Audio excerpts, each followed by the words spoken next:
history tells us pretty clearly that populist protectionist policies eventually are extraordinarily damaging, but that it can take quite a lot of time for that damage to become manifest.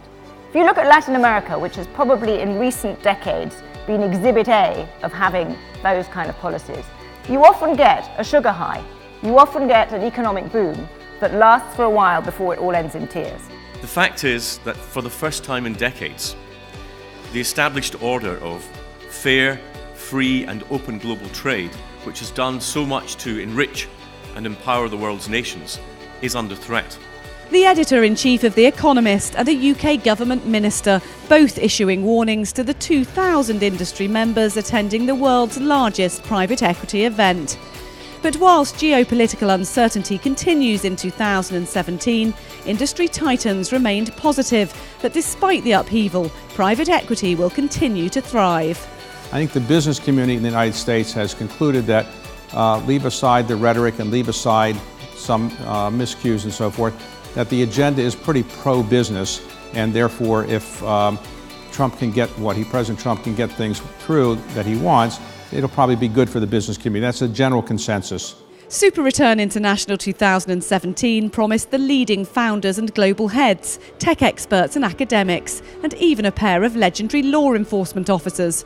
All the hottest topics were addressed, and with innovative investing a constant theme, who better to expand on that than the man who co-founded Facebook? We were college students at the time, and we were building a product initially to make our experiences in college better.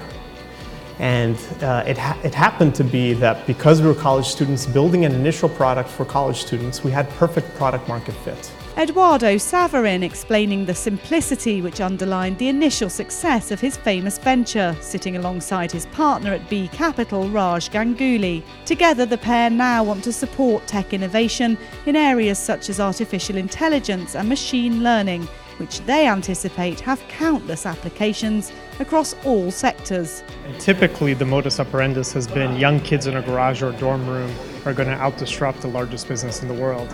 And what we're moving towards, especially as innovation is starting to touch very large traditional industries, that in fact young kids in a garage can put together phenomenal technology that will enable innovation in some of the largest businesses in the world, and their distribution platform, their capital, their regulatory know-how will enable young entrepreneurs' growth and their businesses' growth to accelerate.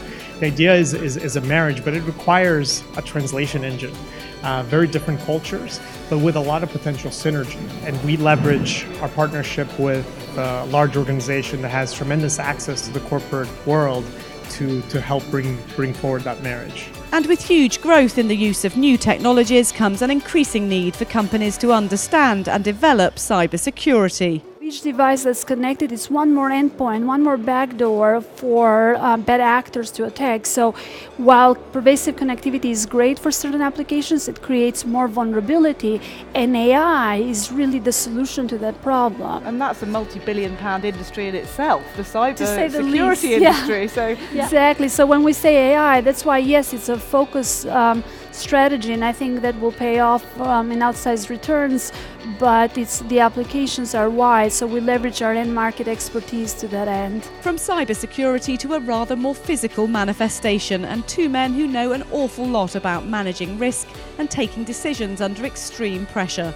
Former DEA agents Steve Murphy and Javier Peña, the subjects of hit TV series Narcos, and the men that helped bring down the world's first narco-terrorist, Pablo Escobar, told their fascinating story to a rapt audience.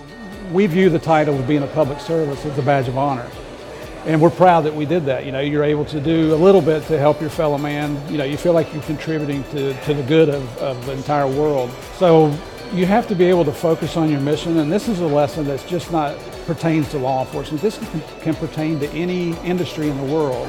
You set your goals, your objectives, whatever you want to call it. We call it a mission.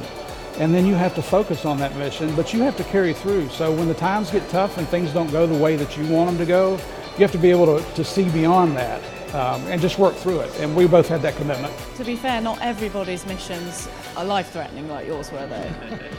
Well, you know my wife, do you? Self-effacing and brave men, much admired and appreciated by the hundreds who'd gathered to hear their unique perspectives. So 4 days of exclusive content and unparalleled networking opportunities with a record-breaking number of decision makers.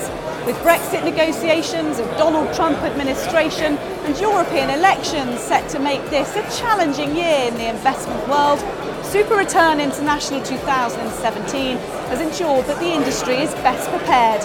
And the event in its 20th year remains the most influential and unmissable private equity gathering in the world.